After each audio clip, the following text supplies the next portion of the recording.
யாழ்ப்பாணம் மாவட்டத்தினுடைய எரிபொருள் விநியோகம் தொடர்பாக பொதுமக்கள் குழப்பமடைய வேண்டிய தேவைப்பாடு எதுவும் இல்லை என்பதனை தெரிவித்துக் கொள்கின்றேன்.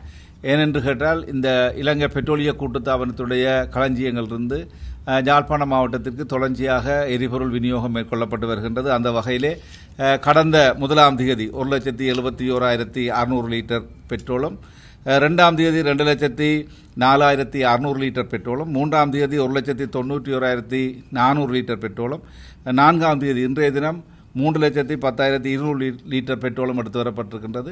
அதேவேளை நாளைய தினம் 2,90,400 லிட்டர் பெட்ரோல் எடுத்து வரக்கூடிய நடவடிக்கை மேற்கொள்ளப்பட்டிருக்கின்றது.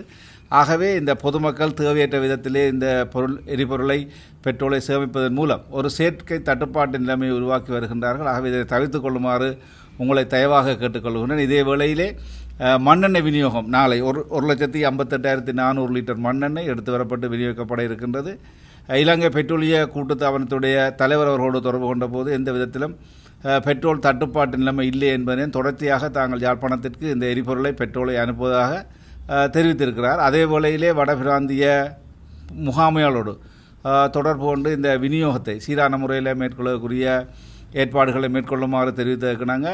யாழ்ப்பாணம் மாவட்டத்தினுடைய 36 இலங்கை பெட்ரோலிய கூட்டுத்தாபனத்துடைய எரிபொருள் விற்பனை நிலையத்திற்கும் பெட்ரோல் எடுத்து வரப்பட்டு தொடர்ச்சியாக இன்றைய தினம் நாளைய தினம் விநியோகிக்கப்பட இருக்கின்றது. தொடர்ச்சியாக இந்த பெட்ரோல் விநியோகம் எங்களுடைய மாவட்டத்திலே மேற்கொள்ளப்பட இருக்கின்ற காரணத்தினாலே தேவையற்ற விதத்திலே பொதுமக்கள் மேலதிக எரிபொருளை கொள்வன செய்து வைத்திருக்க வேண்டாம் என்று கேட்டுக்கொள்வது, அவ்வாறு மேலதிகமாக பெட்ரோலை எரிபொருளை சேர்த்து வைத்திருப்பவர்கள் மீது போலீசார் மூலம் சட்ட நடவடிக்கையும் எடுப்பதற்குரிய நடவடிக்கைகளை அவர்கள் மேற்கொண்டிருக்கின்றார்கள்.